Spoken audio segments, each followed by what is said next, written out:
far enough, Mr. Williams. Miss Sager. Mrs. Sager. Mrs. Sager. Would you please put that rifle down? I came here without any guns, without any means of force whatsoever. You come here with force. Now, Mrs. Sager... Come here to force me out of my house, off my land. Mrs. Sager, please. Nobody shoves me off of my land, Mr. Williams. Nobody. This land is mine. It's free and clear, every inch of it. I've no doubt... My husband staked this land 25 years ago. He homesteaded it and raised cattle on it every year till he died. Every year till he died, he raised cattle on this land. I have every respect for And nobody takes me off this land, Mr. Williams, you or your filthy railroad or anybody else. My husband left me this land, and he said, Libby, this is your land and you keep it. I said, Howard, I swear by everything decent, nobody'll ever take this land away from me. A solemn and a holy oath, Mr. Williams, to a dying man. Mrs. Sager, now, listen to me for just a minute. Well, I know what you're going to say. Just a minute. 1 minute, Mrs. Sager. Said it 100 times if you said it once. Please, Mrs. Sager, just 1 well, minute. Well, go on, talk then. Talk and get it over with. 1 minute. 1 minute. That's right. I represent the railroad. I know that. And we have reserved from the United States government a right-of-way of land across the United States for our railroad. Transcontinental Railroad, Mrs. Sager, Transcontinental. The United States government... United States government, I heard you. What do you want to do, scare me or something? Transcontinental, it's progress, Mrs. Sager. You can't hold back the time. That's what you always say. You can't hold Your back land. Your land, Mrs. Sager, is directly in the right-of-way. Now, we're willing, more than willing, we're happy to pay you 3 times the worth of this land. I said I wouldn't sell, Mr. Williams. How many times I got to repeat it? It's not a matter of... Mrs. Sager, please, I wish you'd lower that carbine. It's making me nervous. I noticed you shaking. The minute's almost up. The point is, you've got to sell. You're on public land to be reconverted. Now, we sent you a check and a notice to get off the land. No, not us. The United States government. That makes it mandatory, compulsory. It's a free country. Progress, Mrs. Sager, for the common good. It's a free country. I can live where I want, and this is where I'm living. And let me tell you something, Mr. Williams. I'm staying right here. You could have orders from the president. I'm just as good a citizen as he is. Now you just scoot off on this property. I'd hate to have to call the United States Marshal. Now, Mrs. Sager, I don't like to use force when reason will do. Get off this property, Mr. Williams, or I'm going to remember the United States government has a law about trespassing. Did you hear me? Scoot.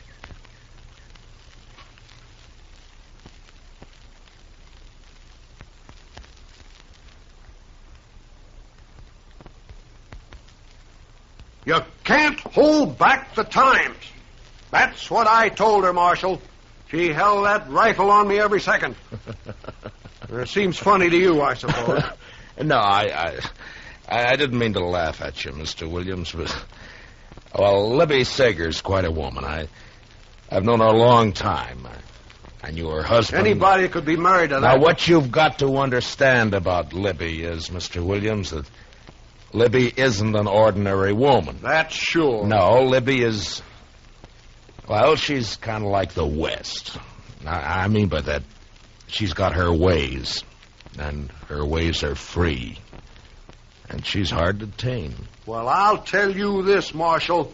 In the railroad business, when we come to a mountain, if we can't go around it, we blast right through it. Yeah, well, I'm not so sure I'd try that with Libby if I were... Marshal, I've tried talking to her. I've sent her letters. I've tried everything. There's no moving. Yeah, I know. But you've got to keep in mind that Libby's lived there for almost a quarter of a century. I've got a job to do. Look, can't you go around her land? Oh, fine. A straight line track for a few 100 miles, then all of a sudden it juts out for a few little acres, and then back to another straight line for another 100 miles. I would break it up a little, wouldn't it? Marshal, I want you to get out there with this order. It's an order to vacate. Every time we send her a check, she sends it right back. So here's a check to go with the order. Look, Mr. Williams, she's not going to move. I know that woman, and she's not going to move. That's a United States government order, and you're the United States Marshal. Oh, please, Mr. Williams, don't remind me of my duties. There's some things I don't like about this job. Eviction and seizure. Chester. Yes, sir, Mr. Dillon. Eviction. Federal order. Libby Sager, yes, sir. You weren't listening at the door, were you, Chester? Oh, no, sir. My, absolutely not, Mr. Dillon. It's just I am cursed with wonderful ears. Comes from so many nights out hunting. Why, my whole family got ears. All right, Chester. Mr. Dillon, isn't there some way the railroad can go around that property? I purely hate to see that woman. He's made me a villain when I'm just doing my job. Yeah. All right, Mr. Williams, I guess we all feel a little like that right now. Come on, Chester.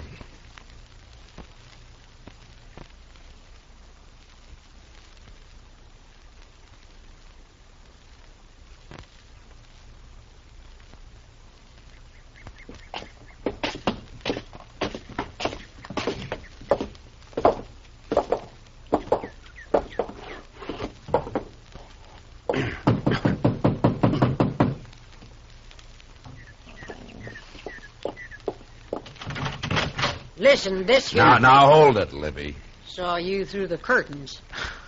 Well, I saw you peeking. Coward little railroad has to bring the marshal. Mr. Williams I asked had me to, Mrs. Sager. I told you before that... Hot-bellied little railroad had to get the marshal. Now, Libby, I want you to put that carbine down, and I want you to act like a human being. Huh? Don't you start anything with me, that kind of talk. Now, Matt Dillon, I knew you too long for that kind of talk. Libby, what would Howard have said if he could see you standing there holding a carbine on me? You can say what you got to say right here and right now. Just leave my poor dead husband out of this. You think he'd stand in the way of progress the way you are? Progress? That big, loud, steaming, dirty thing a-howling by, black smoke, bringing in the trash from back east? You call that progress? I'll make a deal with you, Libby. You put down your gun, and I'll send Mr. Williams and Chester back to town, huh?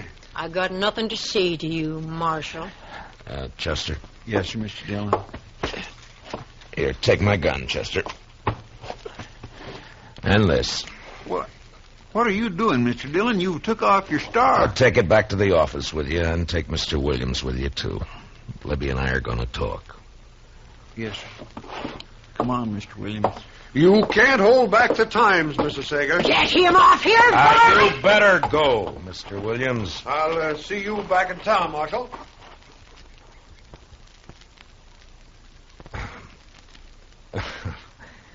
Well, Libby, aren't you going to ask me in?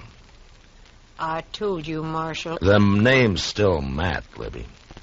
No star. See? Now can I come in? Well, I suppose. Thank you.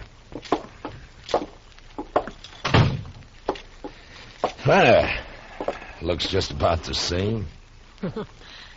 Yeah, it's going to stay that way.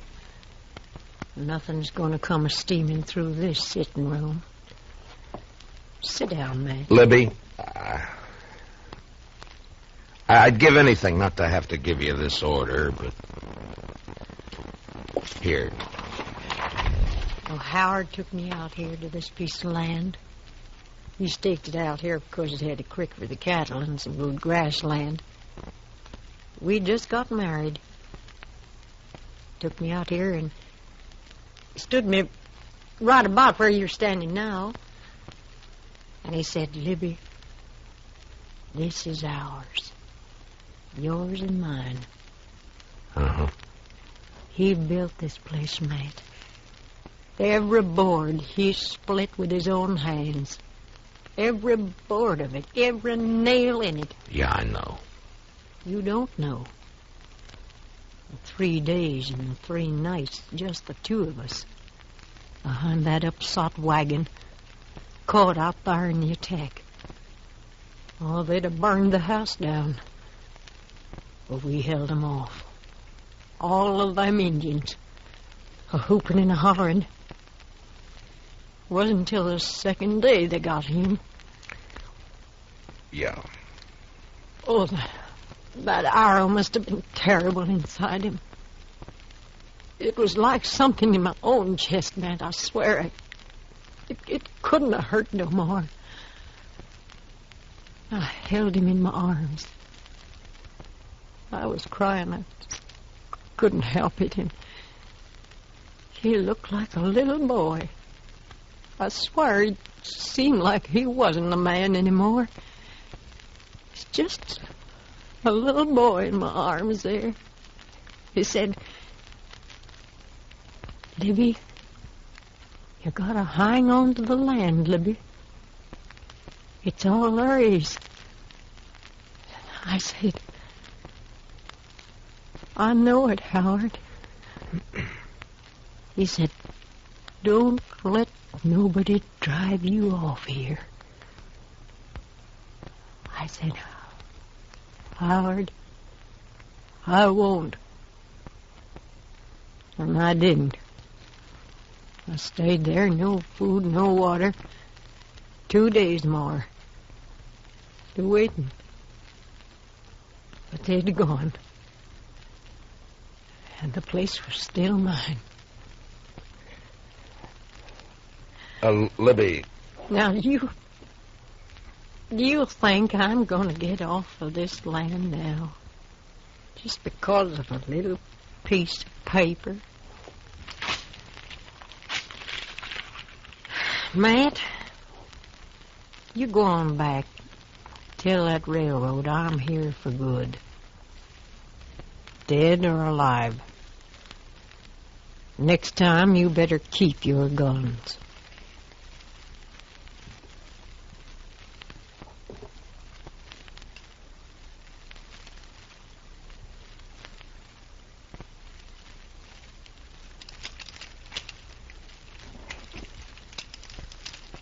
Marshal? What'd she say, Marshal? Talk didn't do any good, did it?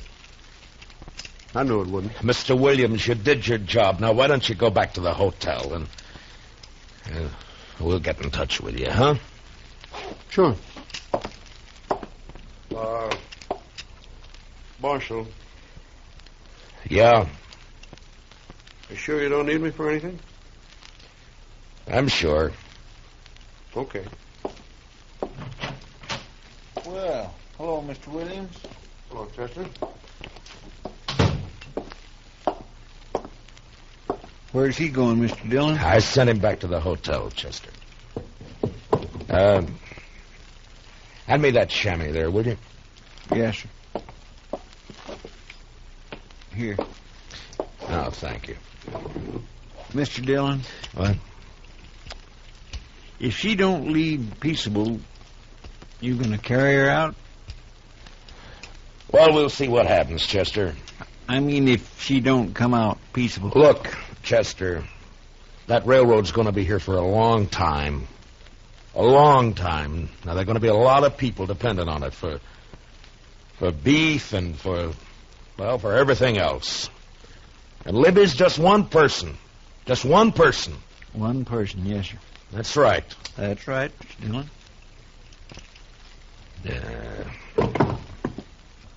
Mr. Dillon, I've never seen you like this before. Chester, I can't do it. All right. You gave her 10 days to give you an answer, Mr. Dillon. And the order come down almost a month ago. You did everything you could. If you asked me, you oughtn't to feel bad. You just got to do it, that's all. Never hurt anybody. Paid all her bills. Now we got to run her off her land. Well, it wasn't nobody's fault that Howard Sager homesteaded on what was going to be a railroad track. Wasn't his fault, nor her fault, nor your fault. Wasn't even the railroad's fault. I know. You're right, Chester. You're right. And Mr. Dillon, she'll have enough money she can live anywhere. Yeah. Yeah, sure. Sure. Anywhere except where she really wants to live. Well, Yeah, I know, Chester. Well, it's almost 10:30. We gave her till noon today. I guess we better get packing. Guess we better.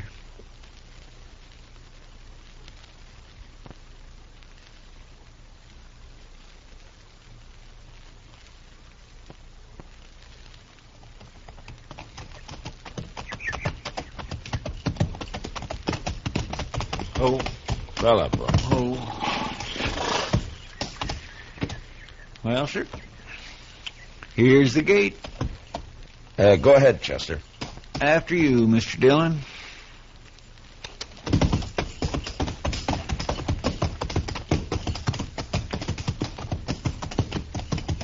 Matt Dillon?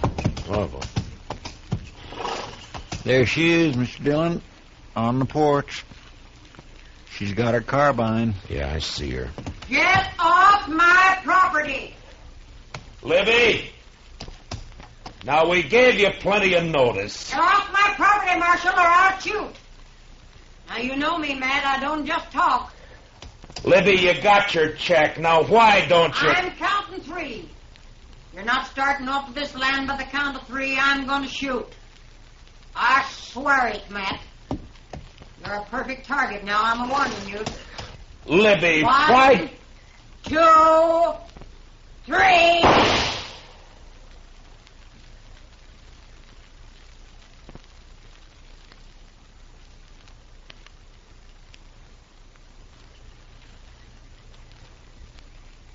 Come on, Mr. Dillon. That big rock over there.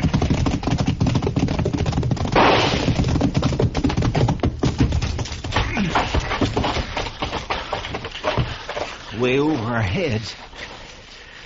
Yeah, she meant it that way. Makes me feel a little silly running cover from a woman. I got a decent respect for Libby's eye, Chester. Well, what do we do, Mr. Dillon? Well, We can't just stay here forever. look. Maybe we can sneak up from the other side. You think you could work your way around? I imagine so. All right. And Chester. Now, don't worry, Mr. Dillon. I'm not going to use no gun. All right. If you can get in the house and get that rifle away from her, I'll just stay out here and try to keep her attention. Yes, sir. Okay, good luck.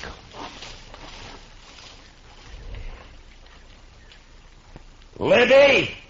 I'm going to shoot to kill, Matt. Next man tries to get me out of here, shoot to kill.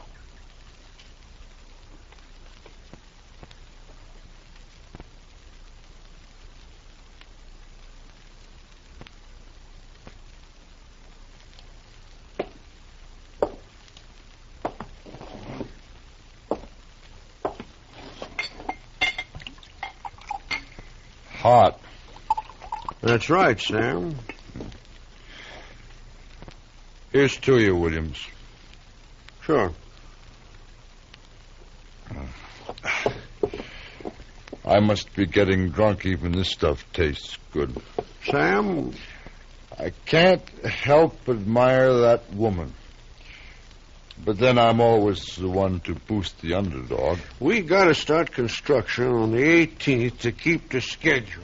You haven't even had a chance to start surveying. One woman standing alone against a whole mess of us. Spikes, crew, rails, It's inspiring. ties all creosoted. I'll get bounced, sure. Let me tell you, Williams, she's one out of a million. Quite a woman. Quite a woman. Yeah. I said then, and I say right now, nobody takes that woman off her land alive. Nobody. She's got more real stuff in her than you and me put together. You're drunk. hanging on to the last breath. Why, it's wonderful. Woman like that can't hold back the progress of a whole nation. Absolutely not. Nobody can hold back the time.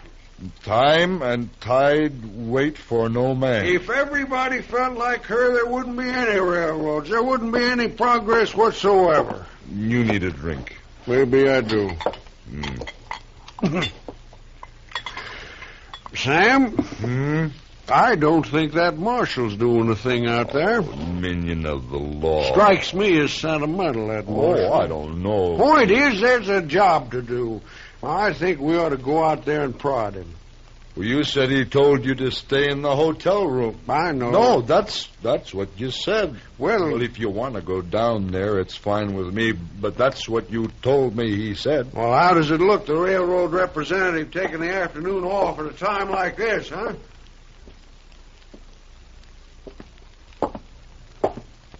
Hand me my holster. Huh? Well, what do you want guns for? I'll tell you what I think. I think the woman's a little demented holding herself up that way. Her husband's death, years alone in that house. She's crazy. Fanatic. Yeah. Here. Thanks. Fully loaded. She's a wonderful woman, though. Dead shot with that rifle of hers. I'm not going out there unprotected. I don't blame you a bit.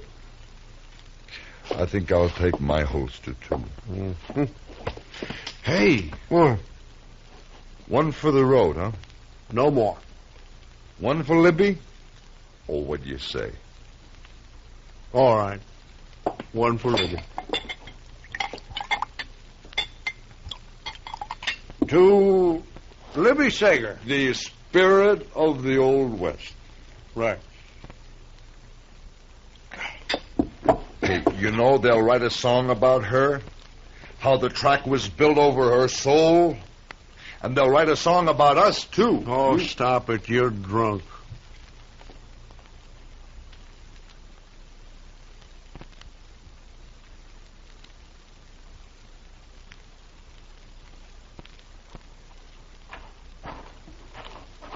How's it going, Marshal? Didn't I tell you to stay back at the hotel? I brought Sam with me. Thought maybe you could use some help.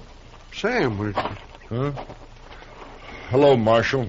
You don't mind if we just stick around, do you? Well, stay back and keep quiet. Where's your friend? Trying to sneak in the back. Only trouble is... Marshal! Right here, Libby. I got my eye on that sidekick of yours.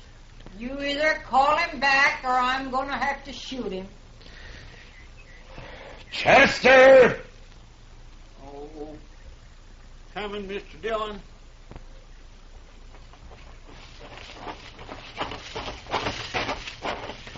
I'm sorry, Mr. Dillon. No, it's all right, Chester. It just didn't work, that's all. I declare I can't figure how she spotted me. You don't know how careful Yeah, I was know. walking. Looks like there's only one thing to do. Let's go in after her. Now you're talking. Fine. Now, you two just stay right where you are, and no guns, you understand? Sure. Libby! Libby, we're coming in! Now put your carbine up, Libby. Come on, Marshal, just come on. I'm ready. Now, let's go, Chester, and stay close to the ground. We can weave over to that rock over there, then behind the barn, maybe. Yeah, that's a good idea. Close, Mr. Dillon. Yeah, all right, run. You all right, Chester? Just scared, that's all. Why, that crazy fool. What's the matter, Mr. Dillon? That surveyor. Sam, leave that rifle alone! I'm just covering for you, Marshal. She hit him, Mr. Dillon. Oh, he's going to shoot back. Sam! Mr. Dillon. He got her, Mr. Dillon. Come on, Chester.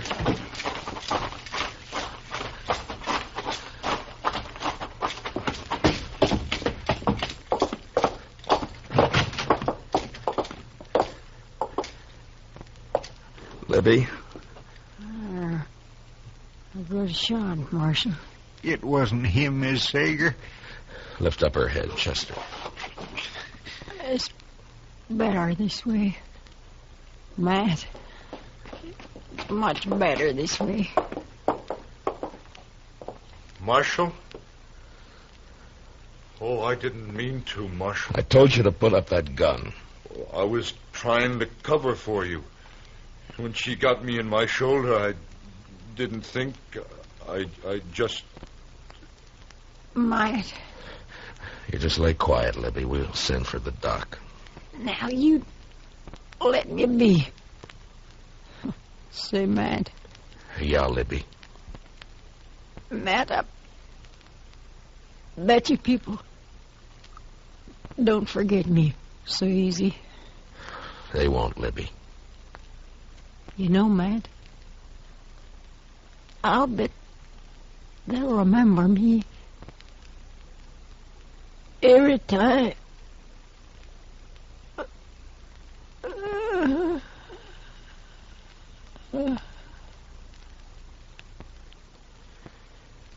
Yeah. Every time that train whistle blows. My gracious. You know, Chester, sometimes progress is hard to come by.